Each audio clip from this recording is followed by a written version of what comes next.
Welcome back. In the last video, we saw how to get visual with our data. We followed the Data Explorer's motto of visualize, visualize, visualize. And we got an idea of the training data that we're working with and the testing data that we're trying to build a model to learn the patterns in the training data, essentially this upwards trend here, to be able to predict the testing data. So I just want to give you another heads up. I took a little break after recording the last video, and so now my Colab notebook has disconnected.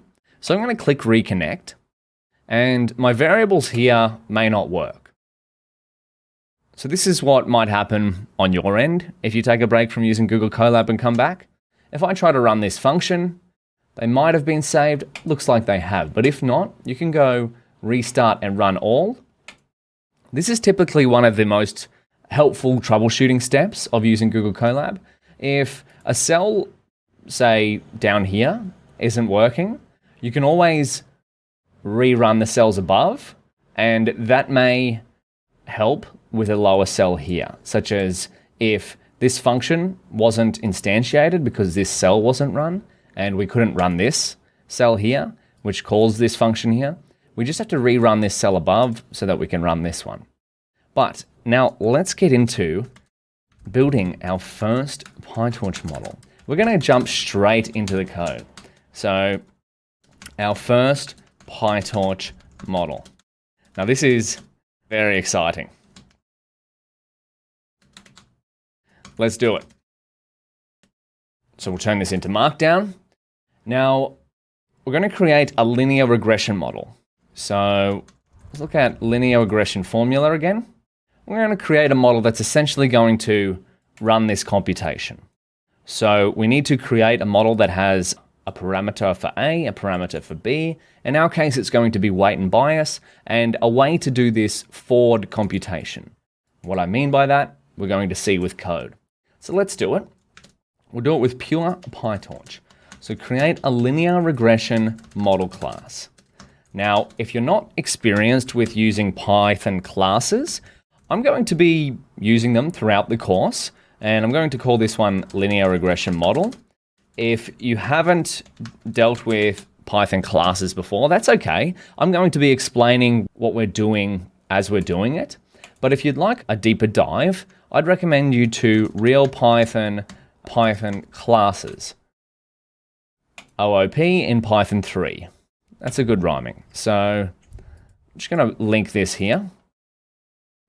Because we're going to be building classes throughout the course, I'd recommend getting familiar with OOP, which is Object-Oriented Programming, a little bit of a mouthful, hence the OOP, in Python.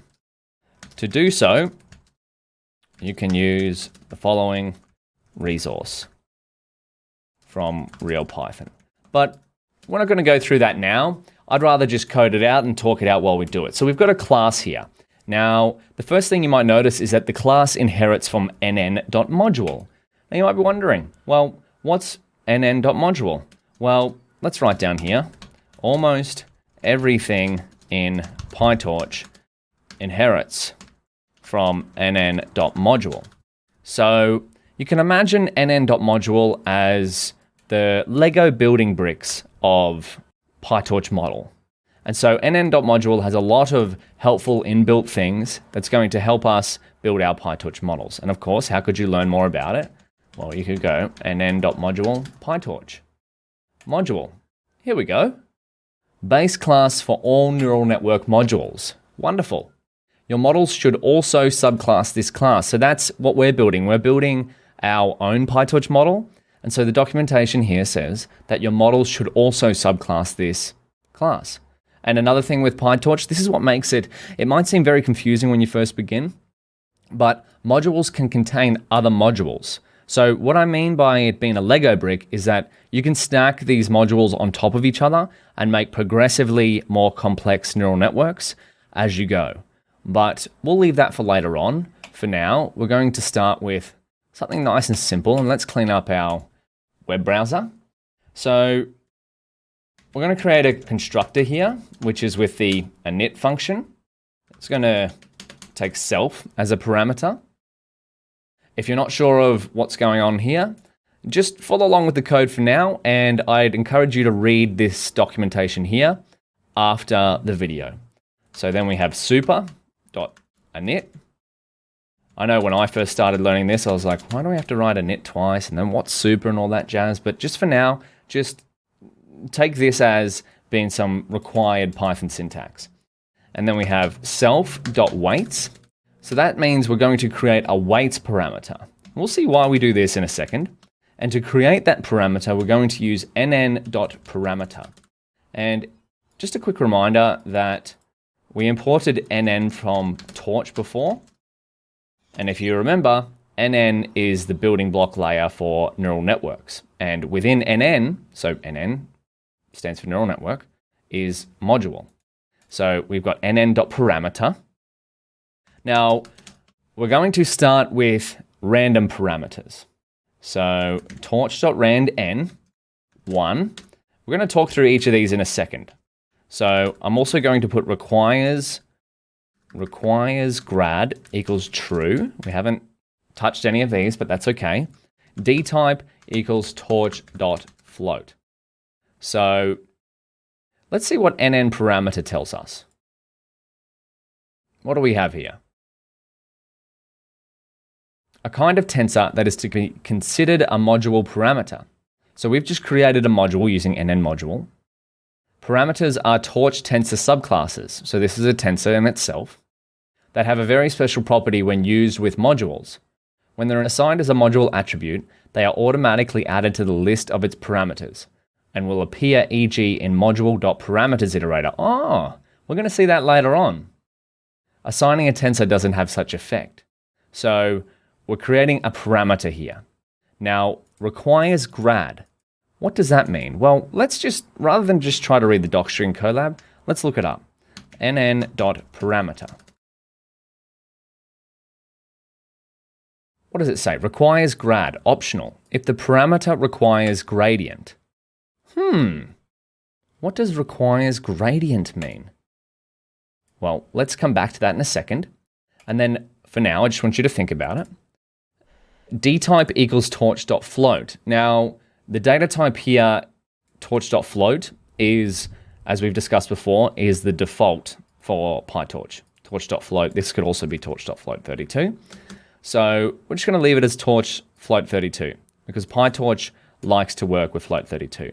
Now, do we have this by default? We do. So we don't necessarily have to set requires grad equals true. So just keep that in mind. So now we've created a parameter for the weights. We also have to create a parameter for the bias.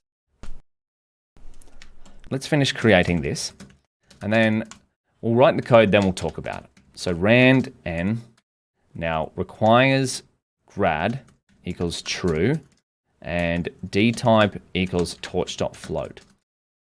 There we go. And now we're going to write a forward method. So forward method to define the computation in the model. So let's go def forward, which self takes in a parameter x, which is data, which x is expected to be of type torch tensor, and it returns a torch.tensor. And then we go here.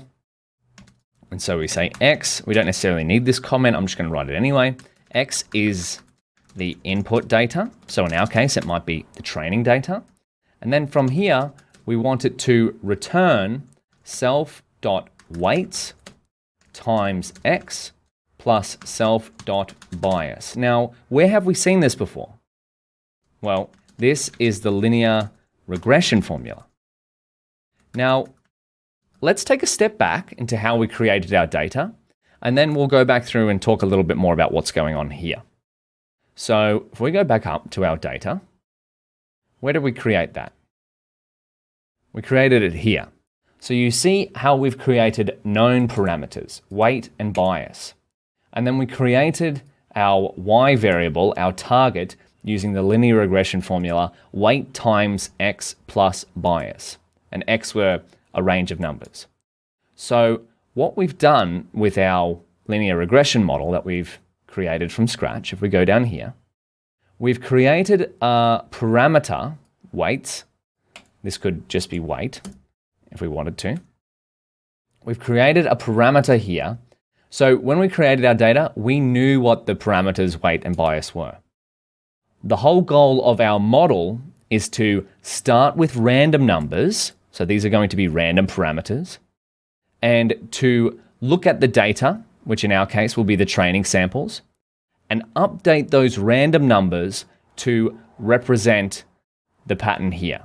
So ideally, our model, if it's learning correctly, will take our weight, which is going to be a random value, and our bias, which is going to be a random value, and it will run it through this forward calculation, which is the same formula that we use to create our data, and it will adjust the weight and bias to represent as close as possible, if not perfect, the known parameters.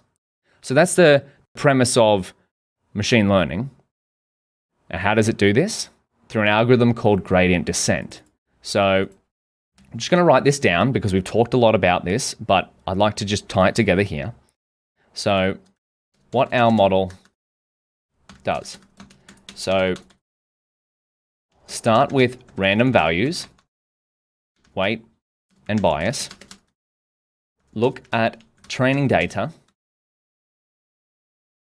and adjust the random values to better represent the, or get closer to the ideal values. So the weight and bias values we use to create the data.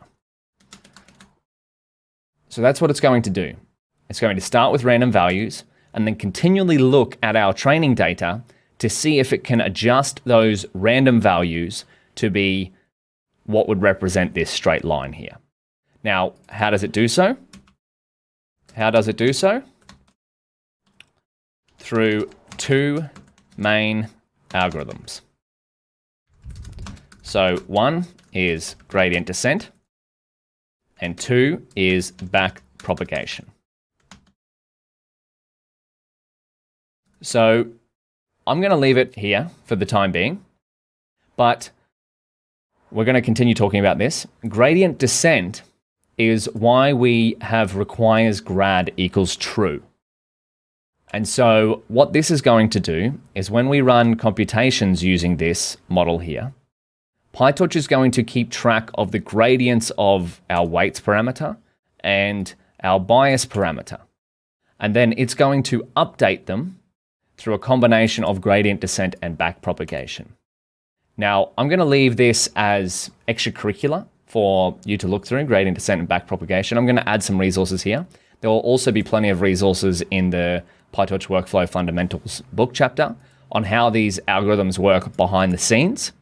We're going to be focused on the code, the PyTorch code, to trigger these algorithms behind the scenes. So PyTorch, lucky for us, has implemented gradient descent and backpropagation for us. So we're writing the higher level code here to trigger these two algorithms. So in the next video, we're going to step through this a little bit more and then further discuss some of the most useful and required modules of PyTorch, particularly NN and a couple of others. So let's leave it there, and I'll see you in the next video.